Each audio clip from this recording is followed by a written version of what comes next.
In this video, I'm going to show you how you can easily send photo in WhatsApp.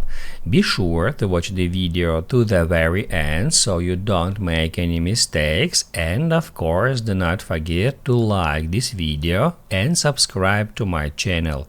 Thanks guys.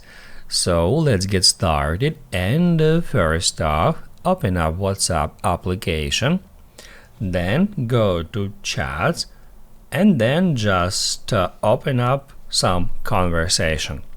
From here, if we would like to send a photo, we need to tap at that plus, and then we can tap at camera if we would like to take a picture and immediately send it to that conversation. We can just make a photo, and then to send it, tap at that button. Also, if we tap right here and select photo and video library, we'll be able to choose a photo from our camera roll. We can just tap at some picture and then tap right here to send it.